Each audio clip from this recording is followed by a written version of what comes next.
Hello, welcome to Agri Time. Learn agriculture with me. Friends, today's topic agriculture question bank part है आपका 27. Friends, इससे पहले हमने agriculture question bank के 26 part बना लिए हैं. अगर आपने नहीं देखा है तो डिस्क्रिप्शन बॉक्स में लिंक मिल जाएंगे. सारे क्वेश्चन बैंक आप एक एक करके देख लीजिएगा. दोस्तों, जो एग्रीकल्चर क्वेश्चन बैंक अपलोड होने का टाइम है हमारे यूट्यूब चैनल पर वो है डेली 10 बजे सुबह 10 बजे. आप हमेशा तैयार रहा कीजिए. रोज 10 बजे क्वेश्चन बैंक आने का समय है. चलिए आज का क्वेश्चन बैंक का पहला क्वेश्चन देखते हैं और ये रहा आपके स्क्रीन पर फर्स्ट क्विज. पौधों के आदर्श प्रारूप की अवधारणा किसने दी, ये पूछा जा रहा है. ऑप्शंस में दे रखे हैं सीएम डोनाल्ड, मेयर एवं एंडरसन, स्वामीनाथन और विलकॉक्स. मैं आपको 10 सेकंड का टाइम दूंगा. अगर आपको आंसर पता है तो जरूर कमेंट कीजिए.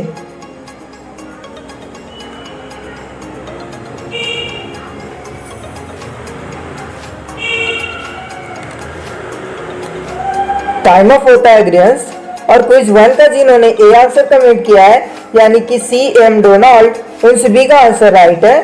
जो पौधों के आदर्श प्रारूप की अवधारणा है वो सीएम डोनाल्ड जी ने दी है. चलिए बढ़ते हैं अगले क्वेश्चन की ओर. क्वेश्चन नंबर 2 ये रहा आपके स्क्रीन पर. जलीय क्षरण की प्रथम अवस्था इन ऑप्शनों में से कौन सा है. ऑप्शन में दिए हैं बौछार, रील, परत और अनलिका. सो जल्दी से कमेंट कीजिए गाइस, क्विज 2 का राइट आंसर क्या होगा.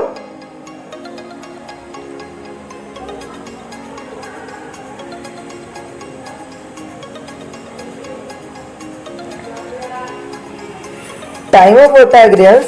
और क्विज 2 का जिन्होंने ए आंसर कमेंट किया है यानी कि बौछार सो है, उन सभी का आंसर राइट है. जलीय क्षरण की प्रथम अवस्था बौछार होती है. चलिए बढ़ते हैं अगले क्वेश्चन की ओर. और क्वेश्चन नंबर 3 ये रहा आपके स्क्रीन पर. आलू में कंद बनने के लिए उपयुक्त तापमान क्या होना चाहिए. ऑप्शन में दिए 12 से 15 डिग्री सेल्सियस, 18 से 20 डिग्री सेल्सियस, 25 से 27 डिग्री सेल्सियस या फिर 30 से 32 डिग्री सेल्सियस. सो कमेंट कीजिए क्विज 3 का राइट आंसर क्या होगा.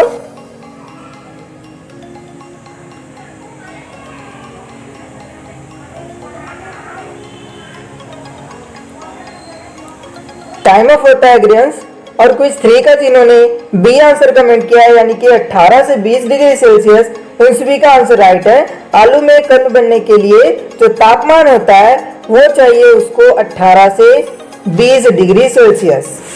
चलिए बढ़ते हैं अगले क्वेश्चन की ओर. और क्वेश्चन नंबर 4 ये रहा आपके स्क्रीन पर. नाइट्रोजन के स्थिरीकरण के लिए उपयुक्त तापमान कितना होना चाहिए कि कितना होता है. ऑप्शंस में दे रखे हैं 18 degree Celsius, 21 degree Celsius, 30 degree Celsius और 34 डिग्री सेल्सियस. सो सभी कमेंट कीजिए. इंपॉर्टेंट क्वेश्चन है क्विज 4.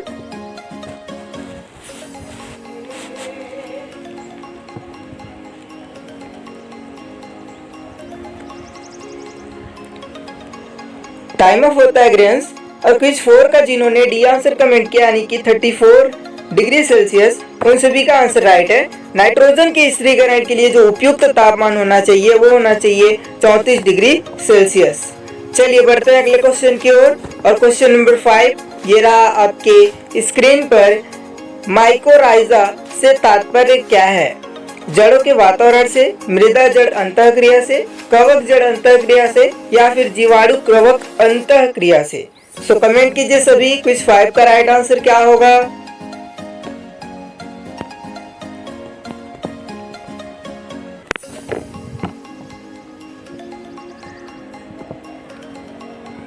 टाइम ऑफ होता है ग्रेंस. और क्विज 5 का जिन्होंने सी आंसर कमेंट किया यानी कि कवक जड़ अंतःक्रिया से, उन सभी का आंसर राइट है. माइकोराइजा से तात्पर्य कवक जड़ अंतःक्रिया से होता है. बढ़ते हैं अगले क्वेश्चन की ओर. और क्वेश्चन नंबर 6 ये रहा आपके स्क्रीन पर. गेहूं में शाकनाशी सल्फ्यूरॉन की सिफारिश की गई उपयोग दर क्या है. ऑप्शन में दे रखे हैं 20 से 25 ग्राम प्रति हेक्टेयर, 30 से 35 ग्राम प्रति हेक्टेयर, 5 से 10 ग्राम प्रति हेक्टेयर या फिर 40 से 60 ग्राम प्रति हेक्टेयर. सो कमेंट करके बताइए क्विज 6 का राइट आंसर क्या होगा.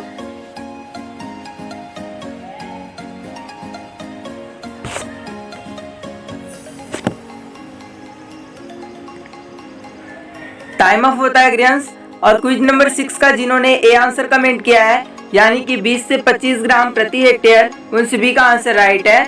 गेहूं में शाकनाशी सल्फोसल्फ्यूरान की सिफारिश 20 से 25 ग्राम प्रति हेक्टेयर उपयोग दर बताई गई है। बढ़ते हैं अगले क्वेश्चन की ओर और क्वेश्चन नंबर 7 ये रहा आपके स्क्रीन पर। C4 पादप का उदाहरण है इन ऑप्शनों में से। ऑप्शंस दिए हैं मसूर, मटर, बरसीम और राजमा। सो मैंने जो CGPIT की तैयारी कर रहे हैं उन सभी को बता दिया C3 और C4 और कैंप प्लांट्स क्या होते हैं, उनके एग्जाम्पल भी दिए हैं। चलिए बताइए कुछ 7 का राइट आंसर क्या होगा।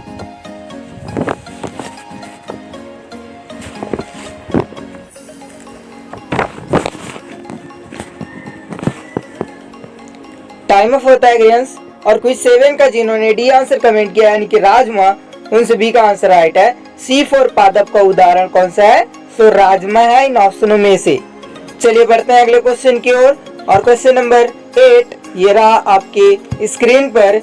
वाष्पोत्सर्जन को कम करने के लिए एट्राजीन का प्रयोग किया जाता है क्योंकि यह पौधे की वृद्धि को कम करता है, पौधे की पत्ती की सतह से प्रकाश रिफ्लेक्ट नहीं करता, रूंधों के खुलने व बंद होने की क्रिया को प्रभावित करता है। सॉरी ये रूंधों नहीं है, रंध्रों है, ठीक है। पर्ण सतह पर एक पतली परत बनाता है। तो 4 ऑप्शन मैंने आपको पढ़ के बता दिए। चलिए कमेंट कीजिए कोई Z का राइट आंसर क्या होगा।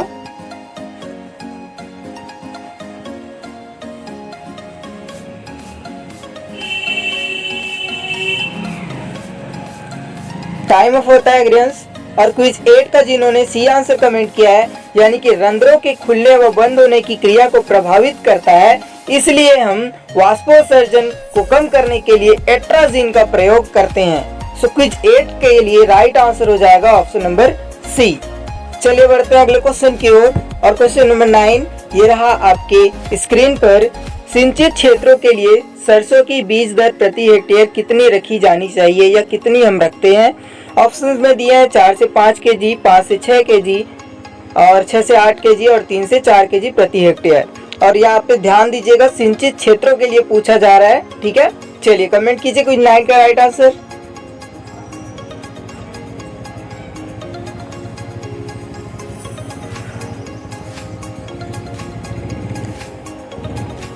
टाइम ऑफ होता है ग्रेन्स और क्विज 9 का जिन्होंने बी आंसर कमेंट किया यानी कि 5 से 6 kg प्रति हेक्टेयर, उन सभी का आंसर राइट है। सिंचित क्षेत्रों के लिए सरसों की बीज दर जो है प्रति हेक्टेयर हम 5 से 6 kg रखते हैं।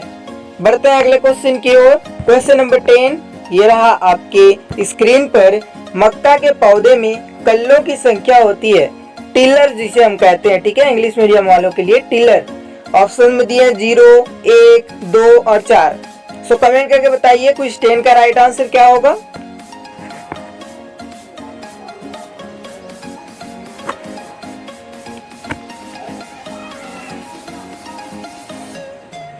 टाइम ऑफ होता है ग्रेन्स और क्विज 10 का जिन्होंने ए आंसर कमेंट किया यानी कि 0, उन सभी का आंसर राइट है। मक्का के पौधे में कल्लों की संख्या 0 होती है, कल्ला नहीं पाया जाता उसमें, ठीक है।